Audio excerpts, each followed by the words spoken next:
Hi everyone. Hello, hello. Happy Father's Day. Yay. How are you? Thank you everyone for joining us on this episode of Wise Words. Wise Words, guys. Who's excited with me? Who is? I know you are. Honestly, tonight is going to be super exciting. I'm very excited to welcome you to Wise Words on Parenting, and this is episode 3, and it's episode 3 with Idorenyen. All right. Before I introduce you to our guest tonight, or this morning or this afternoon, wherever you may be when you're watching the replay, I am so looking forward to having you with us, and I'm sure that we will have a good time. All right. Before I jump in, and I know that a few people are waiting to come on to know that we're live. I just want to say that after we finished our last the recording of the second episode, as I was just packing up, I had this very unfortunate news of someone very dear. Like I know this lady from afar, not really closely, Igodalo, who passed on a week ago, and I just want to just say that sending our love to Pastor Igodalo and Keke and their son, and just our prayers are with you, and it just really touched my heart. Such a gift, but yes, we thank God for her life. All right.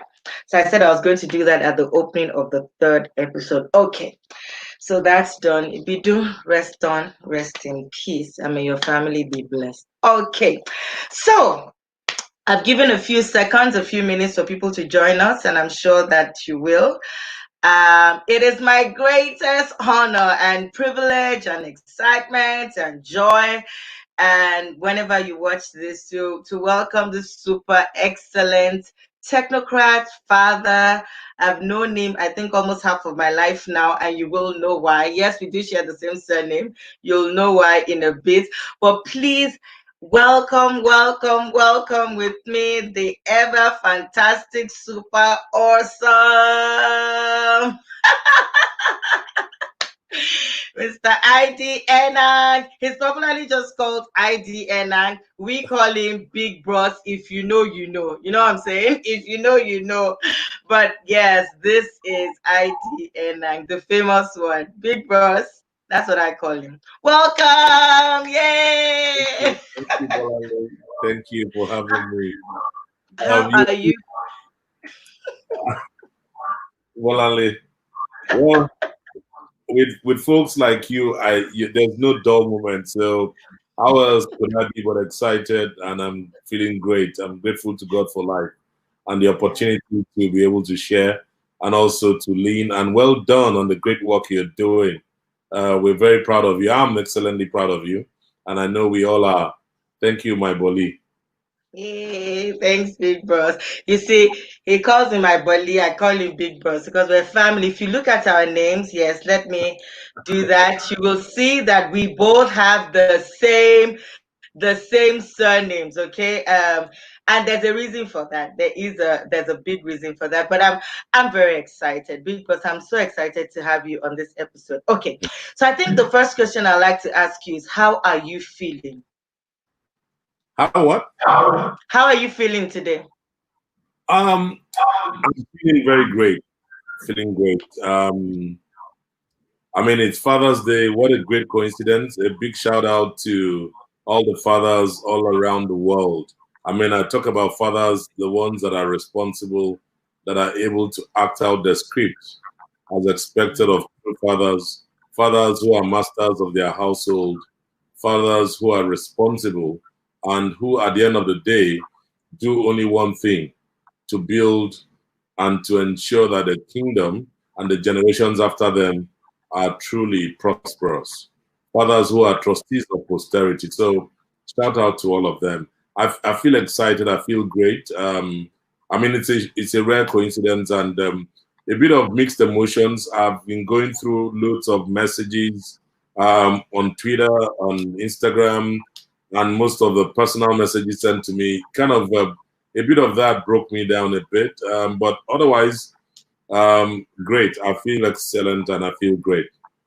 Awesome, awesome. So, Big Boss, you see, okay, I need to call you your father. Which do you prefer, Big Boss? Big bros, that's what Uh, I mean. Big bros. Because I know that even at your workplace, the few times I visited, back then, and we're going to talk about all of that. I noticed people are very comfortable with calling you ID Enang. In fact, it felt a bit strange to refer to you as Mr. ID Enang, if you know what I mean. It just felt it felt slightly strange, but anyway, here we are. Okay, so before I ask about how you're feeling during this time, of this season of life that you're in as a parent, I want to ask you to introduce yourself, because I feel like you wear many hats, and it's very important for especially dads, right, to understand why we brought a man to because it had been older women teaching younger women. Even though I always said that there could be man, woman, but anyhow it works. Um, but I would like you to introduce yourself, because I think that you will do the best in telling people who you really are. So over to you, Big Boss. Bolanle, you just caught me on the very wrong side because one of the things I struggle with is how to sell myself or talk about it. If I talk about myself, even though I am supposedly a marketing professional, but I think first and foremost, in talking about myself, I need to give God all the glory. I need also to give kudos to parents who by reason of listening to God, came together to be able to bring me to this earth. I'm 54 years old. I turned 54 on the 27th of May, and privileged to be part of a family. Three guys and one babe, as I always call them. And my own family. I have a beautiful wife, Susu. She's just the best. She's the best woman any man could ever hope for, and two lovely children, Akanimo and Morenike. Now, concerning the other part of me, the business part of me, I've had a rare privilege by God to have traversed corporate Nigeria and the corporate, let me call it the corporate world, as we do say, for almost 3 decades. I started my career at the age of 24. I was with Guinness, Nigeria, for 7 years. I moved from Guinness to the Coca-Cola Company. I spent 11 years at the Coca-Cola Company. I then moved on to Cadbury, the chocolate and everything you can talk about that has to do with the good side of beverage, Bombita, etc. I spent 3 years with Cadbury. I then moved on to Samsung. I was chief executive of Samsung, GM at Coke, commercial director at Cadbury. I was managing director of Samsung, ran the business for about 3 years, 2.5 odd years. And then I moved on to L'Oreal, the beauty giant. And I had about 30 months of a stint before I then decided, to follow my dream and the passion. Corporate Shepherd, it's my dream. It's what God had given to me as a mandate. And so today I sit as the founder of Corporate Shepherds. What do? We are trustees of prosperity. I look at an opportunity to help develop, discover, develop, and then help people deploy their individual abilities, businesses, and organizations, really focusing on performance and productivity. So, take all of that together. I'm also, by the grace of God, I have the privilege of serving under the ministry of Dr. Tunde Bakare, the Citadel Global Community Church. I've been at, hitherto called Lateran Assembly, but now Citadel Global Community Church. I have the privilege of serving there as one of the leaders within the leadership team, and that gives me a spectrum of responsibility as Director for Organizational Development. I am an on-air producer. I have a program, Navigate with LB, as my own way to reach out to build the next generation. It runs on 6 radio stations. I sit on my old student association, different leadership roles. I'm Deputy National President, and then also sit on 5 different boards, or 6 actually, 4 non-for-profit and 2 profit financial services, and also communication. So all in all of this put together, I have the role of being a father, a brother, uncle, and the rest is whatever you target to be. I have probably close to 1,000 people under my mentorship, and these are people I interact with on different levels.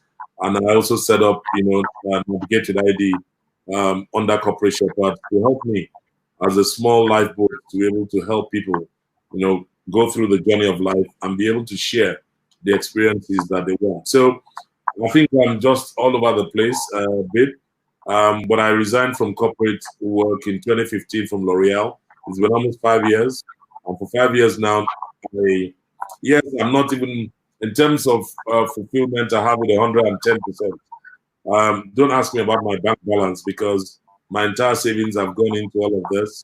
You know what it is to run media in 6 stations, and I'm grateful. I have a sponsor in MTN, and before this time, we had Wema in some of the stations. But beyond that, we have had to foot the bills of having to run the media in those other stations that we run in some states in Nigeria. Right. So, I mean, overall, Bolanle, that's who I am, and then many more. Let me not stretch the limit, but now that's what I can let out. Let me have the others under the carpet. Otherwise, people are just going to say, "Is this guy okay?" Yes, I am. But hey, that's what life is. Right.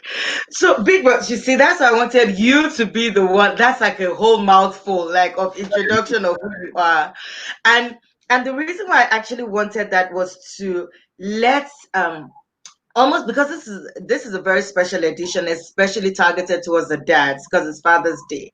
I want people to sort of understand your background as a technocrat, as a Christian, like you mentioned, and as a family man. And then let's see how these things can work, how they are balanced, that type of thing. How are you even balancing it? Do you understand that? That really is. You see, somebody already said, "Thank God for you, sir." Like, like you are busy. I know, right? Awesome. Okay. So, how are you feeling? And this is very critical. Remember, for me, many people are at different phases of their lives and parenting because life is not a rehearsal. This is it. In this season of your life, how are you feeling as a parent? How are you feeling? Honestly, Bolanle, the word is great. Great is the word. Let me tell you, and I'm going to try to birth this in scripture. My wife and I have two beautiful children. Our first child, who was a boy, well, he's a man now, he's 25. When you look at the word of God, and in Proverbs 10, verse 1, it talks about that a wise son brings joy to his father. That is what Akanimo represents to us.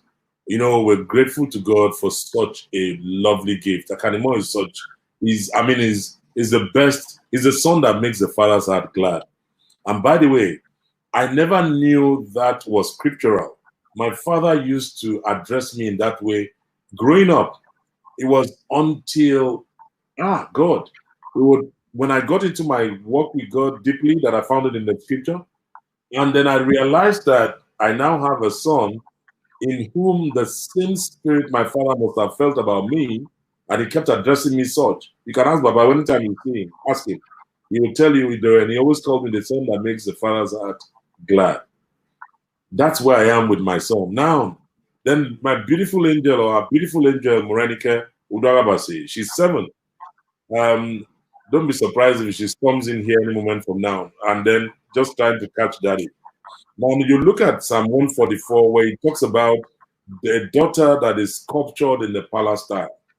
She's growing up, every day you're seeing the fullness and the grace of the work, the mom putting in my little 2 cents. And thank God for COVID.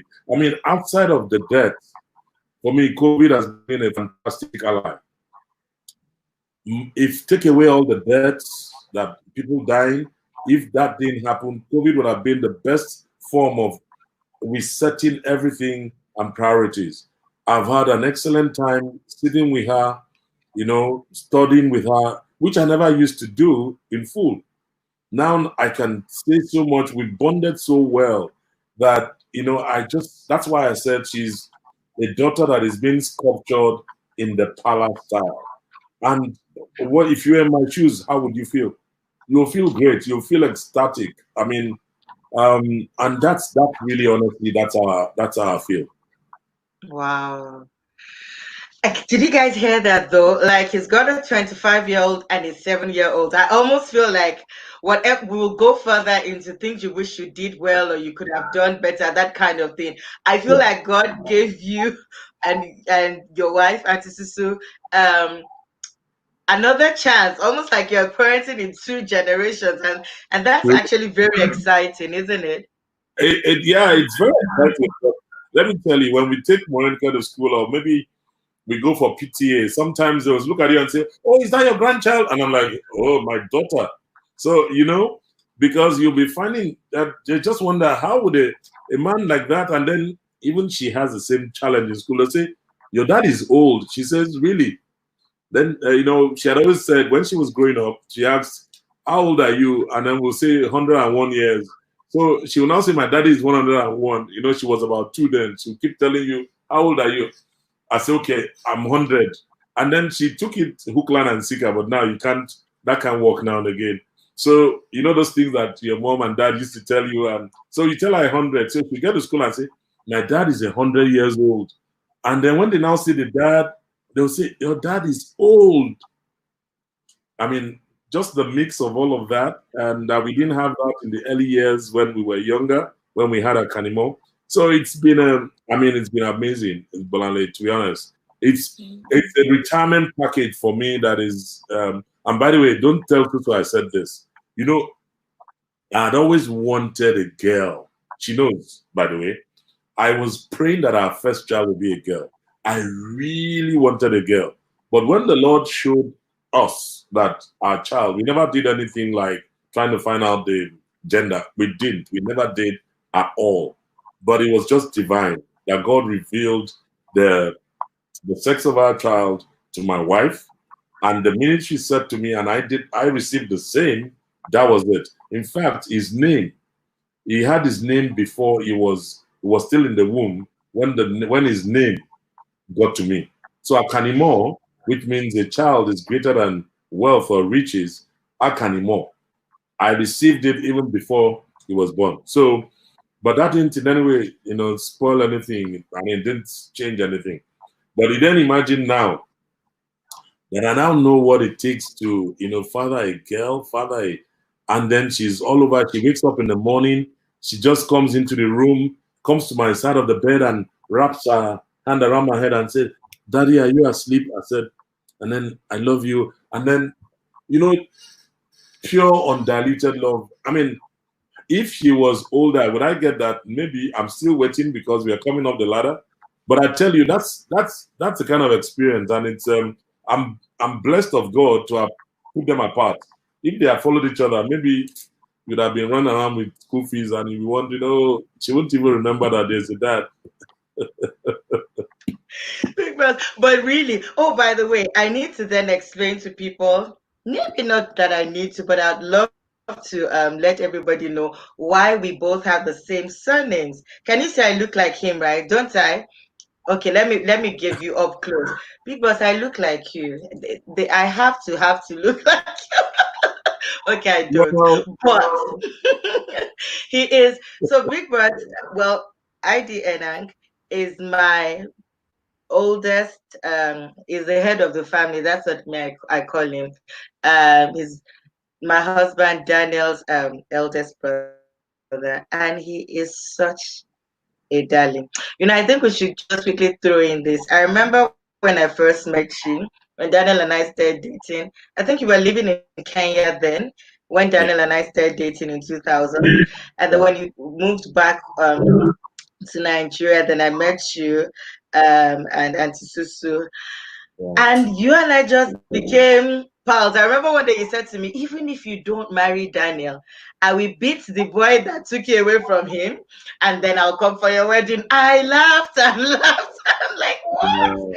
I'm like, it's fine. I'll marry him. just for you, I'll marry him. I'm joking, but Yeah. such a privilege for me to be part of the Enang family. And because I've watched you and Auntie Susu, and I've watched also Daddy and Mommy.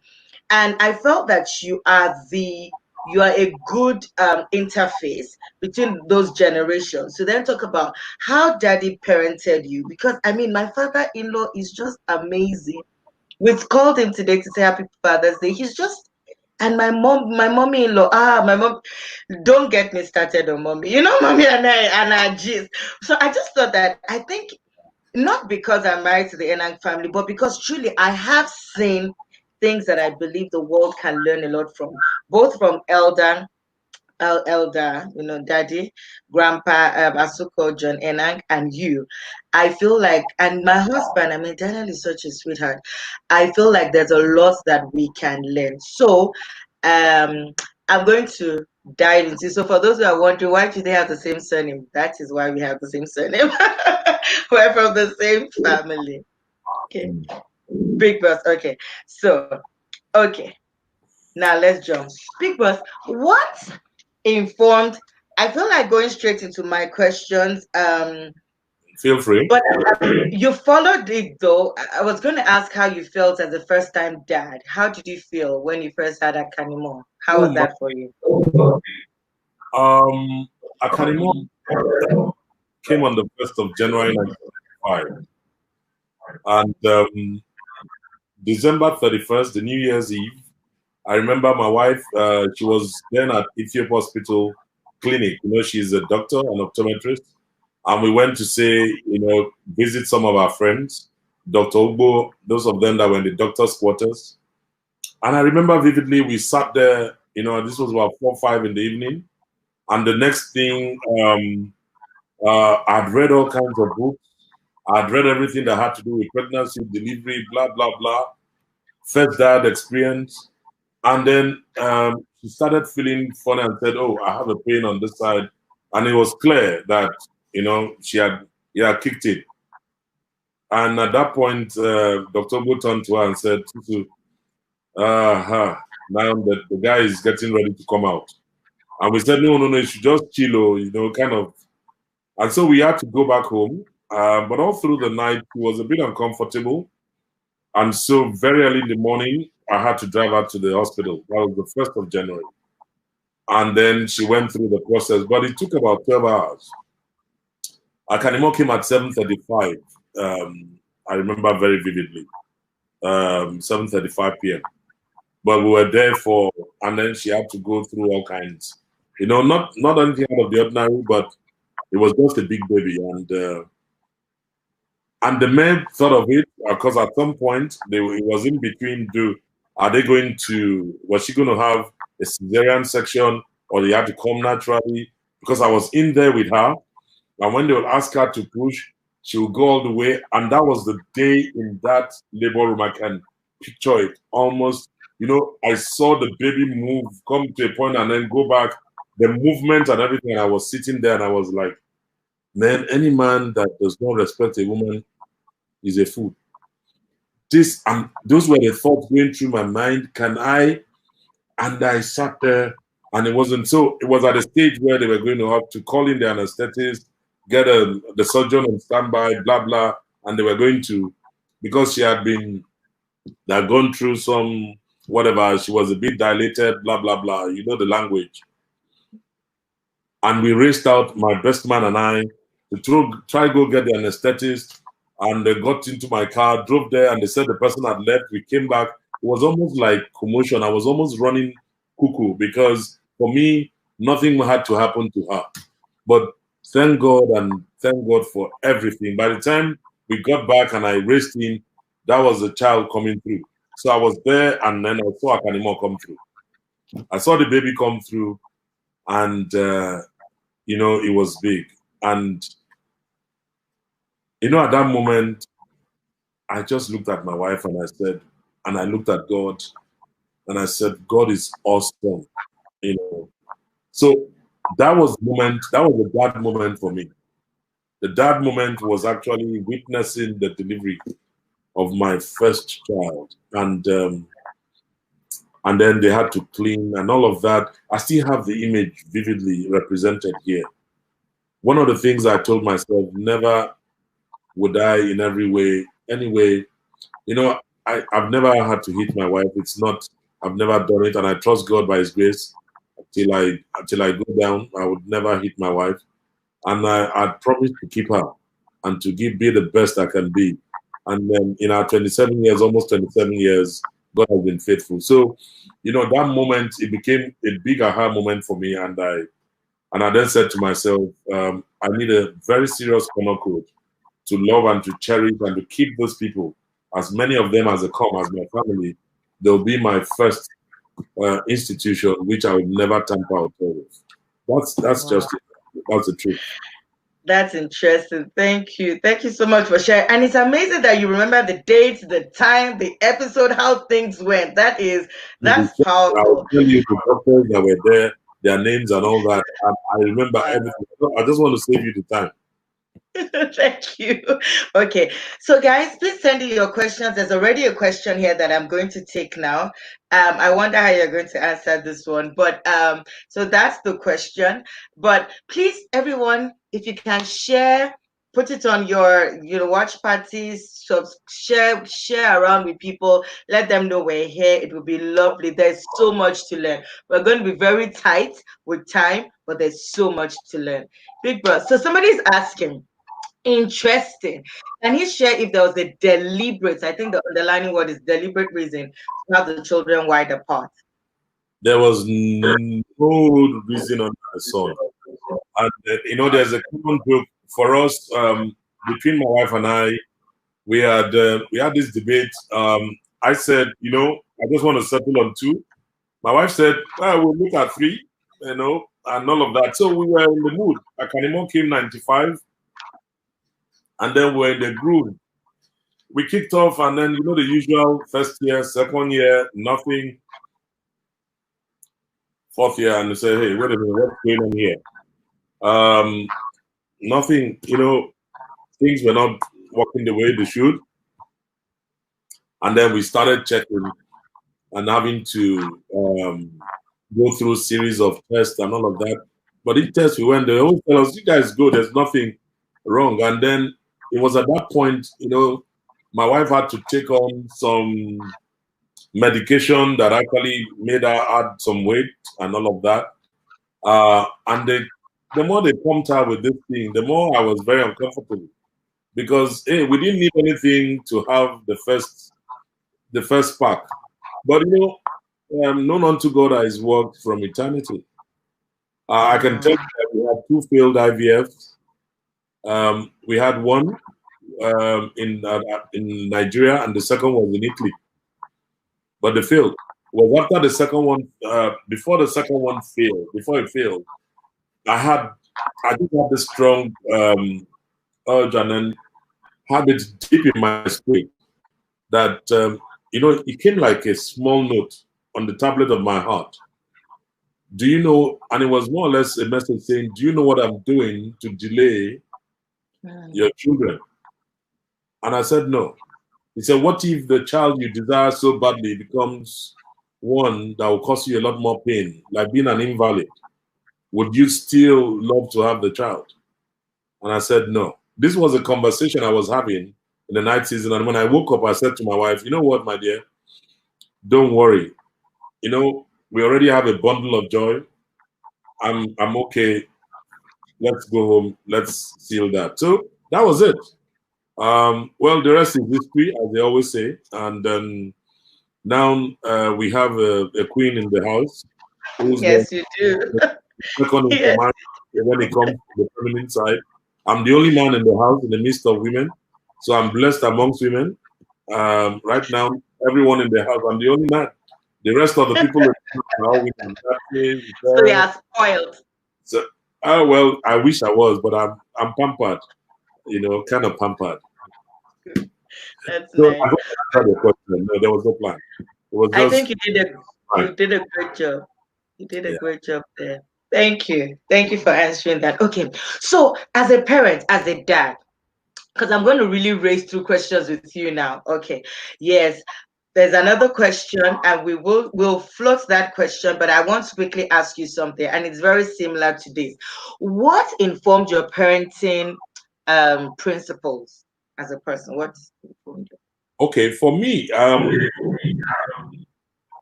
first of all, let me put it this way: that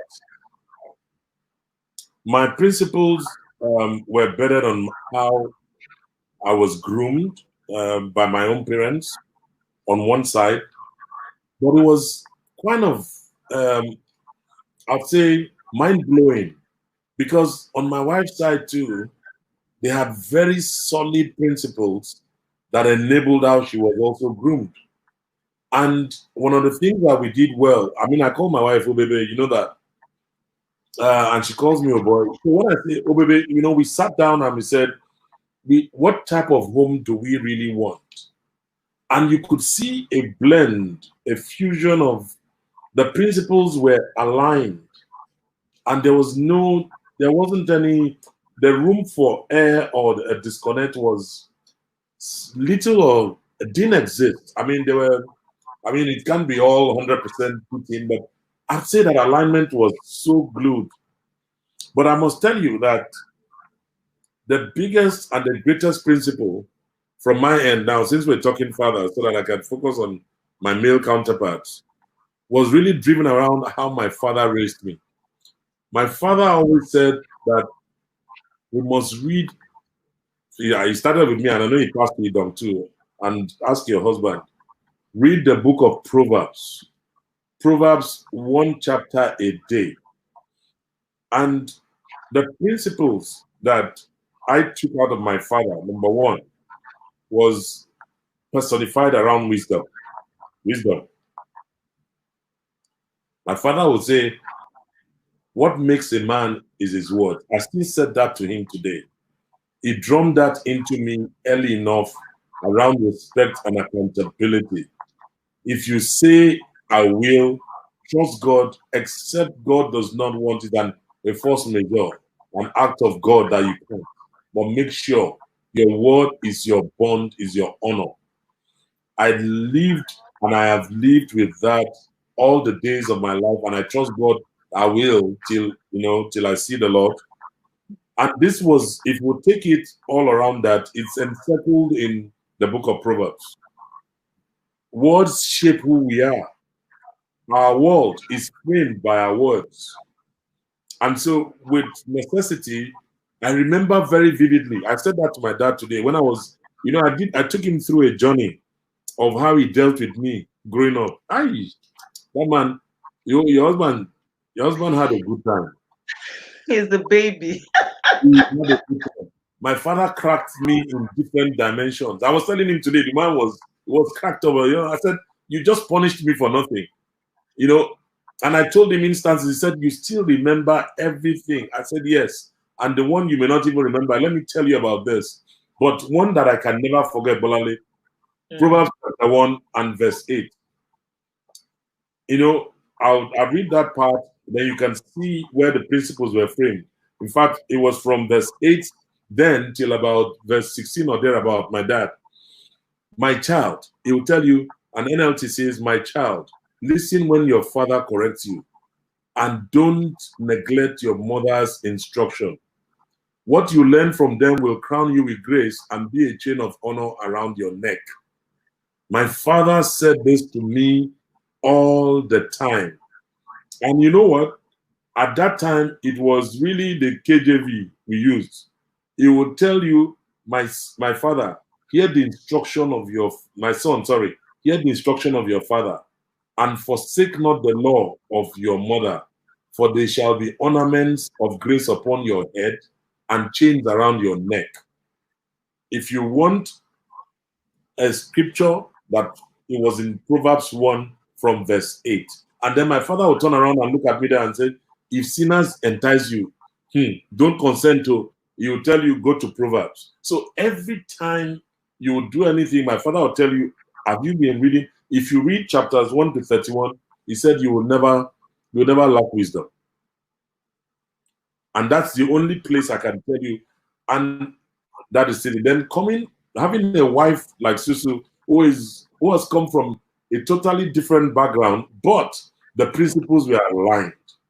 Our grandparents, and I must say this, do you know that both of us are products of solid grandparenting?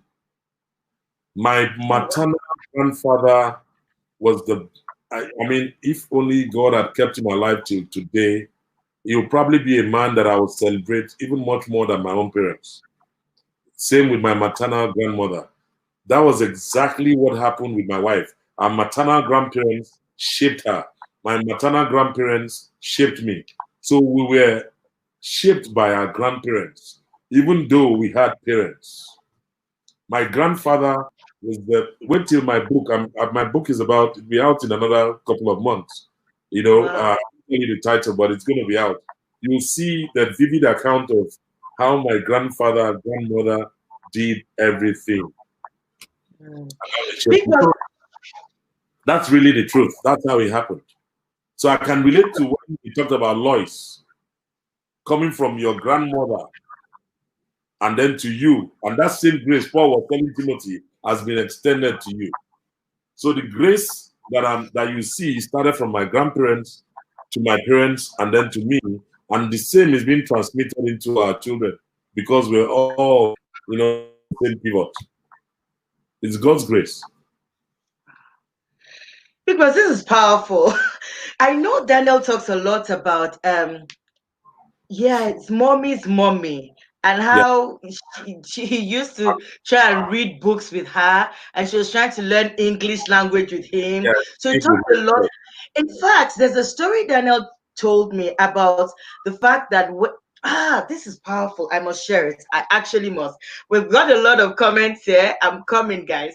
Daniel told me that when mommy's mom, that's your maternal Yeah, we used grandmother, to. passed on, Yeah, mommy. when mommy passed on, that daddy cried. That's the first time he ever saw Grandpa Enang. Is that daddy cry? Yeah, And do you know, Daniel actually told me this a few days ago, that did something to his mind. He said to himself, wow, if his own dad can be crying about the death of not his own mom, but the death of his his mother-in-law. And I know daddy is very stately, daddy is a very poised, dignified. Oh, I just love yeah, daddy. Daddy and mommy are just cute. They're yeah. just really so cute. Anyway, Yeah. happy birthday to mommy. Mommy turned 78 on Friday. Hey? I'm very excited about that. My mother-in-law turned 78. I'm really excited. But Daniel said to me that informed how he began to perceive even in-laws. Because I noticed that my mother can never do wrong. You know how kids are like, my mommy did this. My husband is always like, no, mommy is. I'm like, in 11 years of marriage, my mother can never do wrong in front of Daniel. So he said to me, he had that heritage from daddy, that daddy loved his wife's mother. That is powerful, guys. Guys, this is super. Bolanle, I think it's actually God is a God generational God. Anyone who actually wants to actualize the life further must tap into the spirit of what God expects. If you go look at the book of Matthew, between one generation to the other, it took about 14 years. 14 years each. And you have 14 in 3 different places. And so you'll find that in my own case, I have the best mother-in-law in the world. You can't go to my mother-in-law today. If I want to get away with anything, I will. Mommy rocks. But mommy she's the only one. I was given this chieftaincy title, Obongwan, way back in the village. You've forgotten. Obongwan, chief helper. Even you've forgotten. She's the only one that calls me Obong. My mother-in-law is the queen of queens. And I tell you, she has never one day, I don't know, we've never had to. And same goes across all the boys, Daniel, and same thing with Idom, all the way through. A lot of them, they didn't have the privilege. I spent, there's some good gap between us. Just in case our listeners could understand, on the average, I have about 6 to 7 years, between my younger ones. And so, Daniel, your husband will probably about 9 or something. some crazy odd years in between. I practically had to take care of most of them. I was their bodyguard and everything. So that's why they call me Big Boss. But nonetheless, I can speak to all the things that happened. Like my maternal grandmother did not go to school, but she started reading Daniel's books. And his books, she read it, studying with him. And then after a while, she only read the Efik Bible initially. She started reading the English Bible based on the learning she got from sitting and tutoring Daniel at home. That's what happened with Mommy. That's And he was powerful. there all the way through with us, for us. And I lived with that most of the time. When it was holiday time, I'll just leave my parents. I'll face a Butemeta to go and stay with my grandparents. So, Wow. I mean, lovely memories, but there were a lot of things everything we saw, I saw, was just from my grandfather. He put, the Bolanle, let me say this to you and to the beautiful viewers. Yeah. I thank God for the grace He's given me. I'm a product of love. I was born into a spirit of love. Why?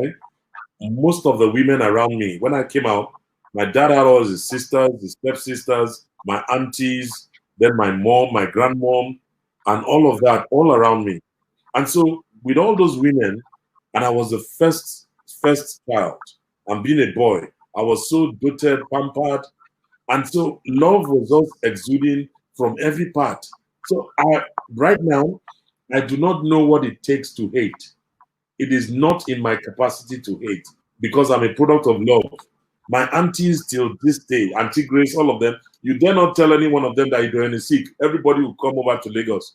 You know, all of that, all coming from the threshold of grandparenting, parenting, and then I being, the owner, the purveyor, and then how else? What else would I do? It will continue with my own children. And my children have also seen how grandpa and grandma have done same. They will do same. And that's how it becomes generational. But we've lost that in parenting because a lot of absentee parents have just gone AWOL and some have become slightly unaccountable and irresponsible, but they don't know that the kids are watching and they are growing up to model what they see, not what they were told. Wow, Big Bros, this is super. Like honestly, I'm sitting. I think just it's interesting how we've not had some of these conversations before, you and I. But like as you're saying them, I'm like, yes, Daniel told me that part. And for everyone listening, you know what I'm picking from these guys is there is something powerful about the kind of support structures that you have around you, that there is something powerful. And it looks Yeah. like all the older parents that have come on this show have said the same thing about the people that you surround yourself with.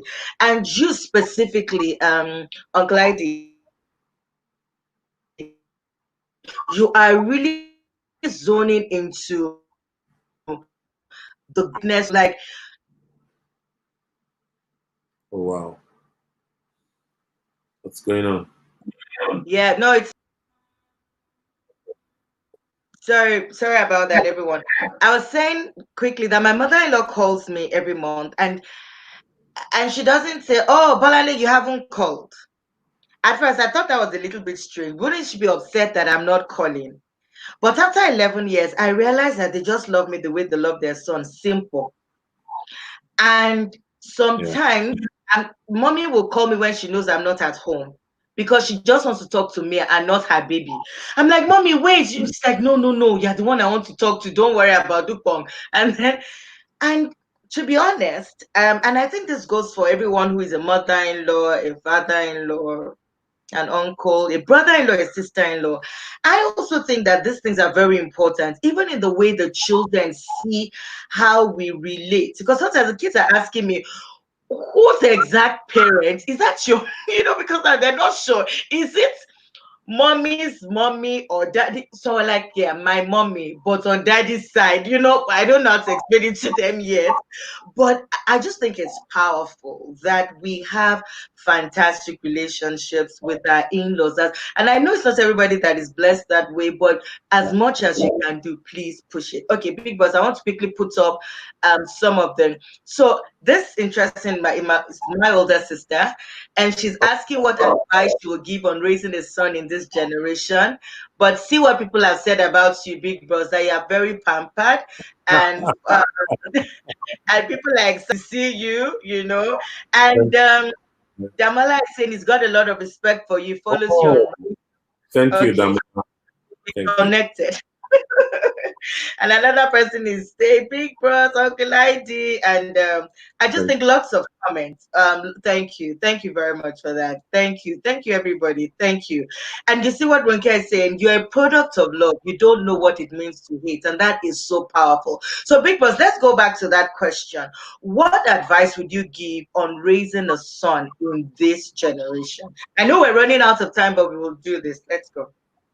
Now, the first thing I'll say, in all of the things that we said, that I talked about my grandparents, my parents, and of course, my own family, there's a common denominator, and that is God.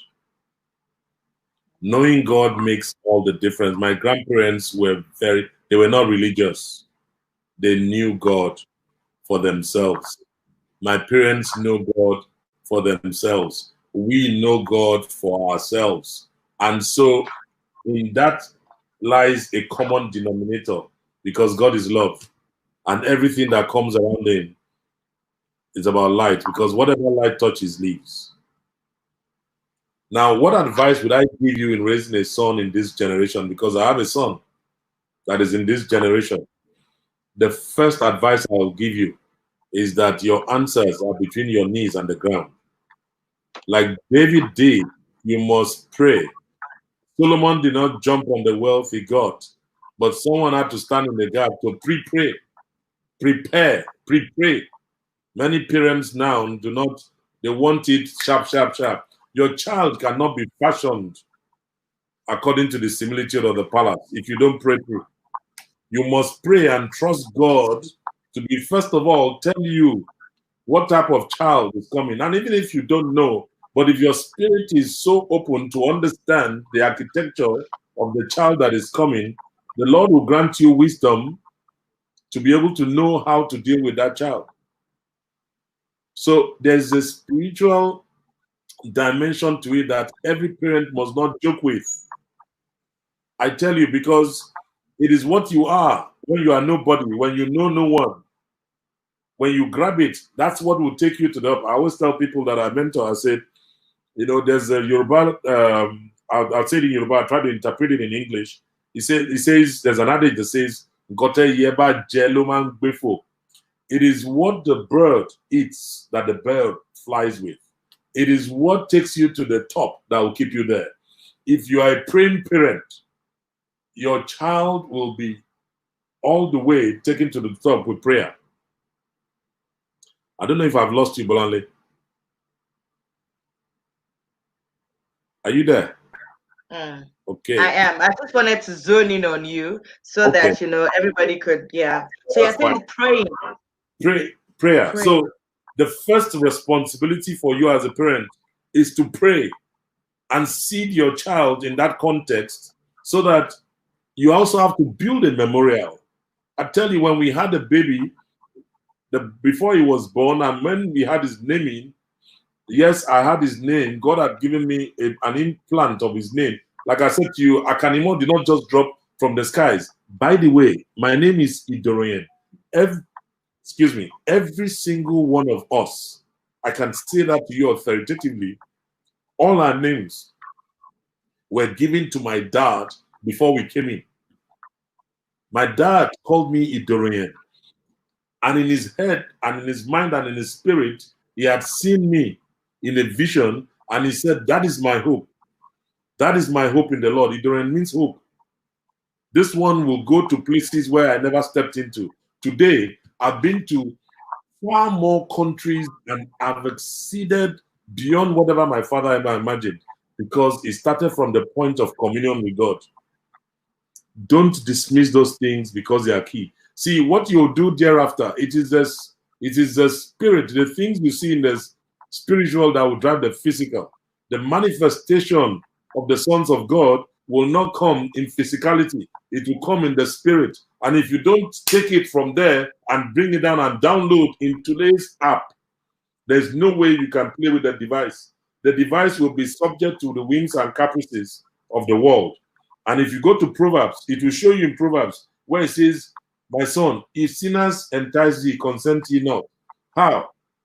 It is a spiritual exercise. How can a son determine what is good and bad? The knowledge of the good and bad started from the garden, and there were two trees. At every point in time, we always have choices. And because there are chances, there are choices, and there are consequences. If you want to raise a child in this generation, a generation that is made in computer, that is born into technology, you first and foremost must have the architecture of technology in the spirit, because there's nothing we are looking for now that is not in the Word of God. That's right. And that Wow. is where I will tell you today, Akanimo, by the grace of God, God has kept him. I mean, imagine sending a young 15, 16-year-old boy to the UK. The mother cried blue black when we dropped him in the school for his IB. He went to Malvern College. My wife cried from Malvern all the way back to London, 2.5 hours.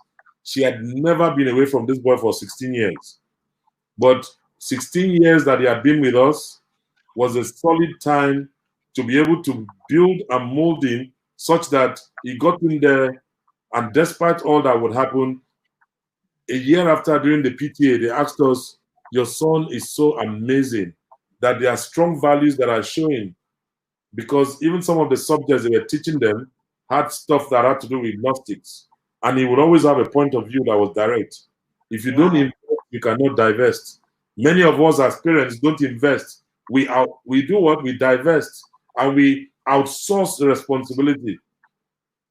My wife, I tell you, in 1994, Akanimo came 95.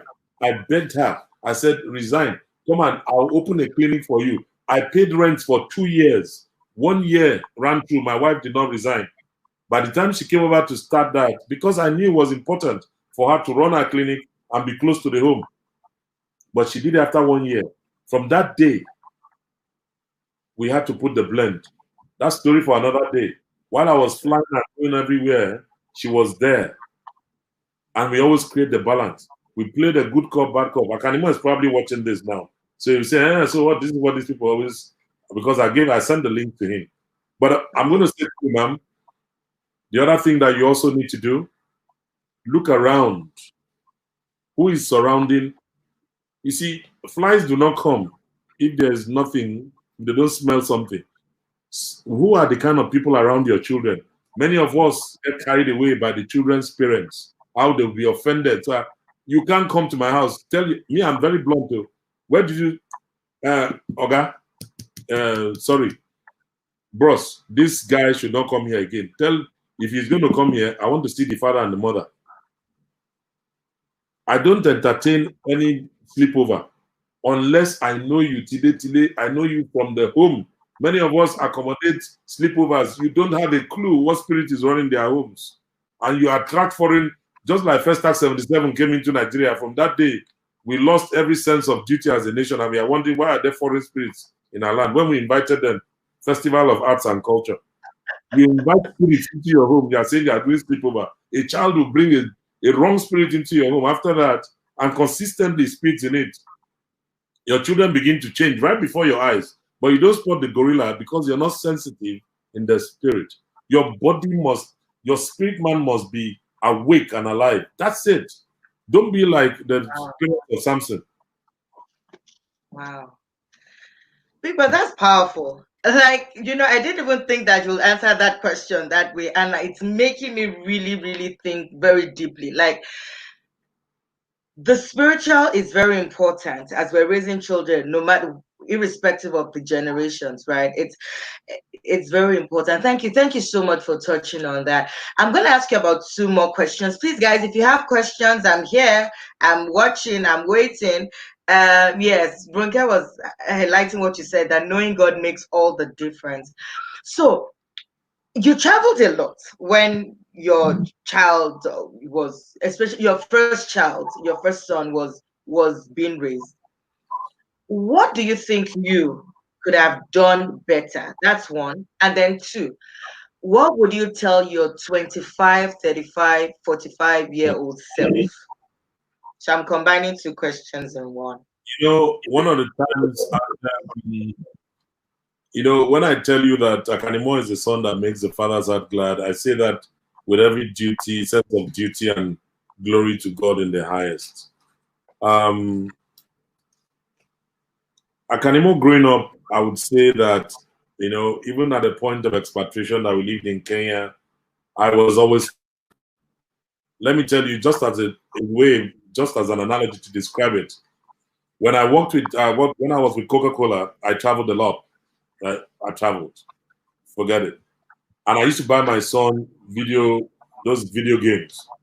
Then I moved from Coca-Cola to Cadbury. And then one day, my son called me and said, Daddy, and he showed me the stack of video games were this high. And the one from Cadbury was this low. He said, Dad, what's going on? I know, because every trip, he will tell me G4, 10, whatever, and I'll just buy. Those things were expensive, $35, $40, just taking all kinds. He just wanted video games, by the way. But, I did that with a lot of relish because I wanted my son, it was something he loved. Not that he would play them every time. No, there were rules. You don't go into games unless the weekend. Those were rules of engagement in the house. But, one place I know that I didn't do excellently well would have been to take exceptional care to at least devote a day or two to take my son to school in the morning. Yes, you had a driver. Yes, there was a separate car for school run. Yes, my wife would always go every day. But my wife doggedly went every day to Green Springs. But I never missed the occasions where they has to do with classwork or the PTA, all those. I never missed that. But the one I missed most was the daddy moments that I wish I could. Now, how have I repaired that bridge? In the current dispensation before COVID, I ensure we have a routine, sort of as a family. We wake up first thing, have a one little madam, is what I call her. We go for a walk. By the time we are back, we run in, have our morning devotion and whatever. Sometimes we have the devotion. Immediately the devotion, she goes to have a shower. We go to have our walk, 45-minute walk. By the time we are back, and now she's ready for school. So every day, I endeavor to drive my daughter to school. And initially, we started having daddy. That's when the daddy-daughter talk was really happening. Then one day, this was the shocking part for me. My wife was not with us, so whenever she comes, she sits in front. My daughter sits at the back, and we strap her. Then there was a day the mom was not coming close, and she said, "Is your wife coming?" I said, "I don't know." I said, "Why?" He said, "Because I want to sit in front." Then I began to see competition. Then I said, "No, go and sit at the back. I'll strap you." And she sat there. She was not very happy. But fast forward to the day my wife didn't come, and I said to her, "Come to the front," and I strapped her. I noticed that our conversations changed. And then we were having these daddy-daughter moments. But those were the things I needed to relieve because I missed them in my first journey. Wow. And it's working now. Now, what was that second question you asked me? What would I say to 25 and 35-year-olds? Yes. Friends, the only place I can take you to is the Word of God whilst we're there. And I'm going to give you two sets of scriptures combined for both. A guy that is 25 and a guy that is 35, the difference between them, okay, let's be gender sensitive. Boy or girl, it's just a decade, but that decade can be very disruptive. Ecclesiastes chapter 9. So if you have them, chapter 9, verse 10, whatever your hand, if I could speak to my 25-year-old self, and what would I say? And to my 35-year-old self, I would say yet again, whatever your hand finds to do, do it with your might. For there is no work or wisdom or knowledge or wisdom in the grave where you are going. And then I will always remember, this was the scripture that stayed with me. The race is not to the swift, nor the battle to the strong, nor bread to the wise, nor riches to men of understanding, nor favor to men of skill, but time and chance happens to them all. Right. That scripture is golden to either a 25 or a 35-year-old. And to me, it was golden when I was 25. It was even more golden when I was 35. Listen, at 25, I started my corporate career at 24 when I joined Guinness. At 35, I was in Kenya, Nairobi. I was overseeing 39 countries for the Coca-Cola company. The second scripture is in Ecclesiastes chapter 10 and verse 10. This is the whole subject that will keep you rooted. And it reads, and I quote, I'm reading from the New King James. It says, if the axe is dull and one does not sharpen the edge, then he must use more strength. But wisdom brings success. If you want to really grow, you must sharpen your saw, sharpen the edge. Your axe cannot be dull and you expect success. Personal improvement, continuous improvement, make evaluation on the engine of your progress. You will not lack. Whatever band or decade you find yourself, with this balanced Ecclesiastes 9, 10, 11, and then Ecclesiastes 10, 10, you will have a straight run. Wow. This has been super, and I am drawing to a close in about 2 minutes. But I want you, Big Boss, to give me practical tips on this one, and then a closing word to our generation. So, share few, maybe about 2 or 3 practical tips on how to boost your child's confidence. The first thing I will tell you, my 7-year-old daughter, what do I do to boost her confidence? Morenica, initially, you could see people who always, this thing we tell kids, shush, don't go there, stop asking. I don't encourage it. Let her ask. Let her tell. Let her do it. She takes mommy has a rule, don't grab people's phones because, they're that age. So there's a rule, don't touch people's phones because she could smash them. But when it comes to daddy's phone, not because daddy wants to spoil her, I'll say to her, you can touch that phone with my permission. Now, I'll tell you something that happened yesterday. And it just said to me, all that I've been pushing into my daughter has worked well for me. Now, because of COVID, they now have this virtual school. So there's a tablet that she has. The mom had to put a SIM in the tablet for her study, Mondays through Fridays. And in there, they also use WhatsApp. So she uses it to call her brother. And then yesterday, I got a text message through WhatsApp. Daddy, can I watch television for 2 hours? And then she had smileys and all that. I'm not kidding. I didn't respond. And then she came back and said to me, Daddy, why are you not responding? I didn't respond. Then she came to me this morning and said, Daddy, yesterday I sent several messages to you. You didn't respond. I said, because I didn't know who was sending the message. And she looked at me and said, but you know it's me. I said, no. I just saw number. Number is not Morenike. Number is not Enang. And I said, you remember what I said to you? On no account, even under supervision, must you speak to anyone outside of your brother, your mommy, or your daddy.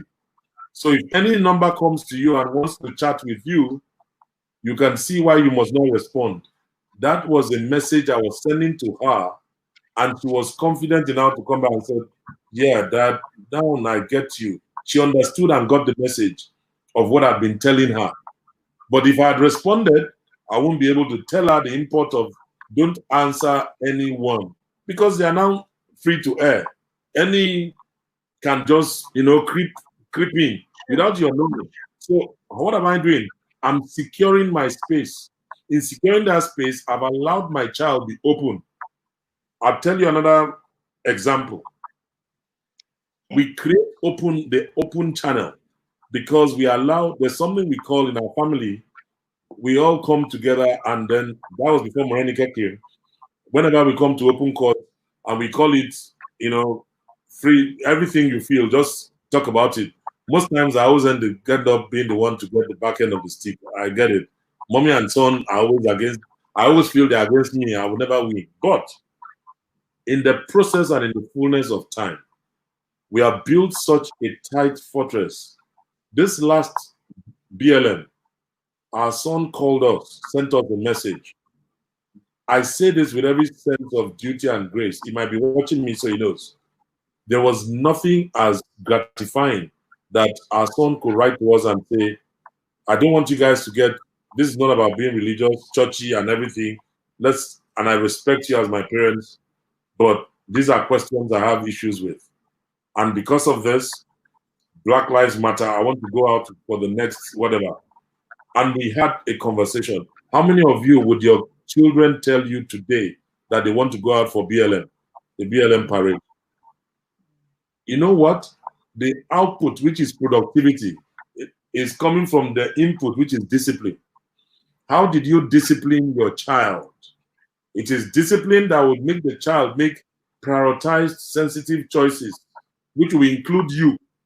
And then the last part of it will be productivity. Productivity is always the output of a process. So when you see a child behave in a certain way, you need to look at the input. Many times, parents don't blame themselves, they blame somebody, but they are the root causes of it. And it starts from discipline. Discipline, whatever shape, form, discipline. Discipline in terms of time, discipline in terms of speaking, discipline. But we see discipline as, that's not discipline. Yes, I know that the Bible says, spare the rod, you spoil the child. I also know the Bible says, train up a child, train up. Training involves something different because it's in the act of training that you discipline. But in doing that, there are rules, there are consequences, there are chances, like my Pastor B will tell me, there are choices and there are consequences. So in all of that, as parents, I believe that we must look back and think differently.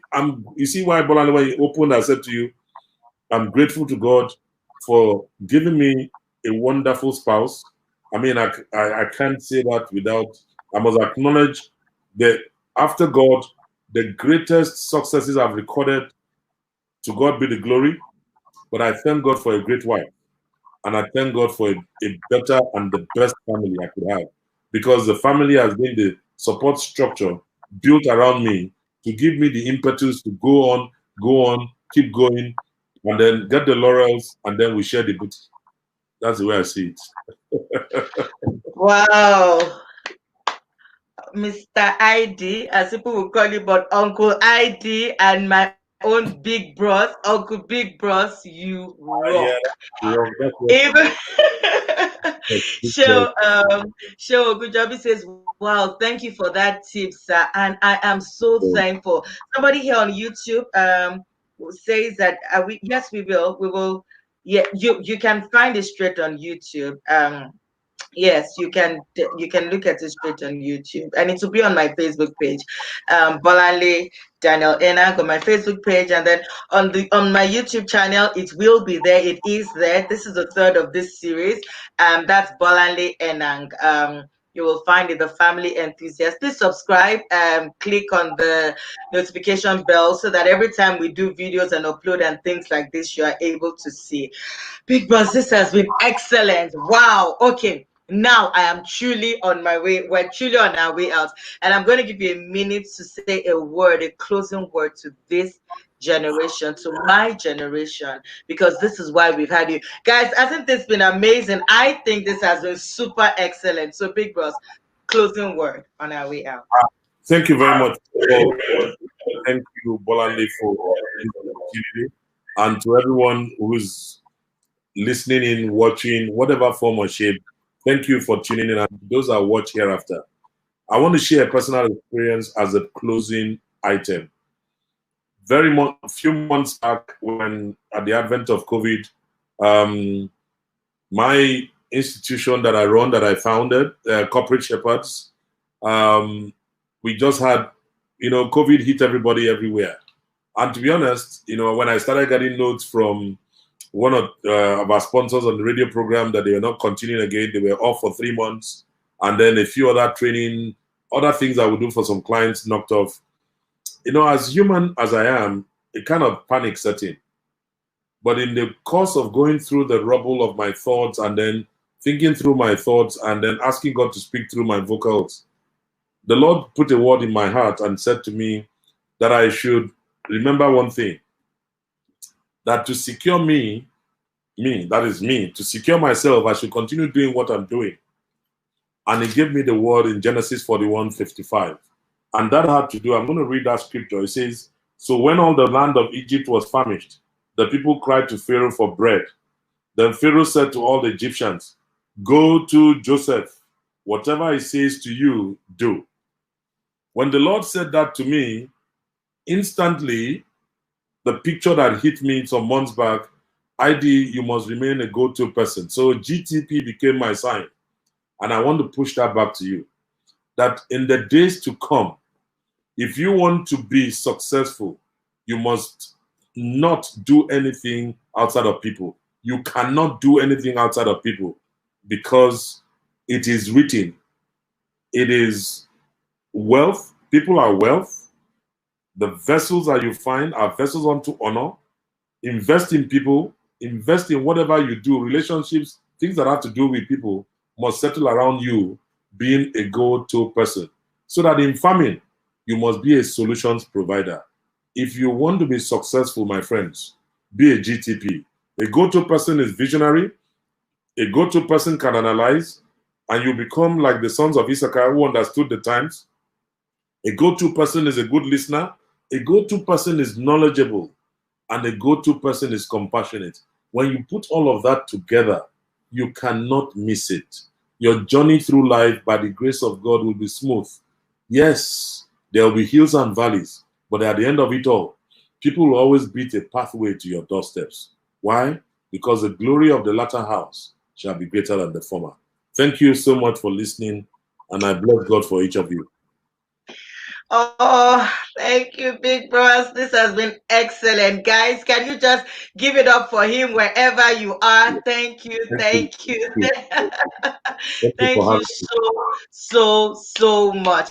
On that note, everybody, this is, so Big Bros, you say bye to everyone. My salute to you.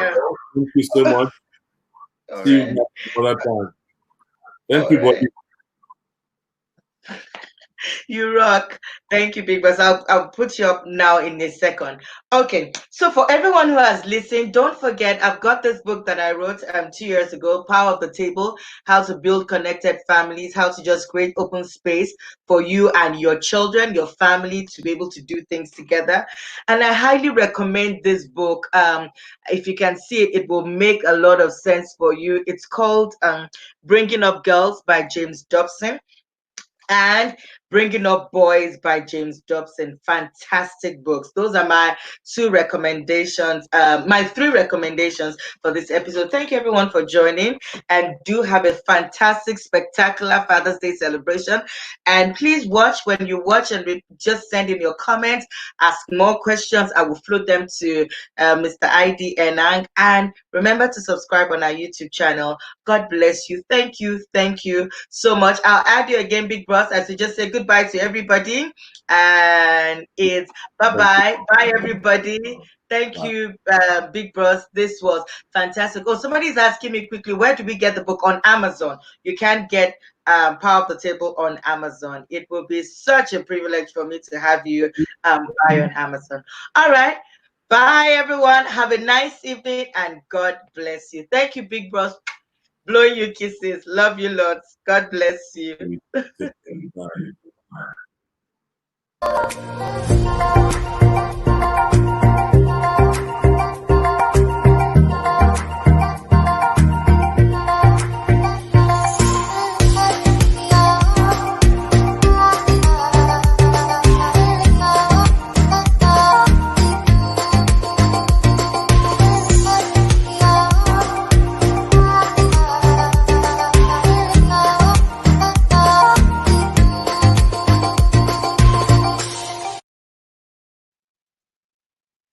Good night.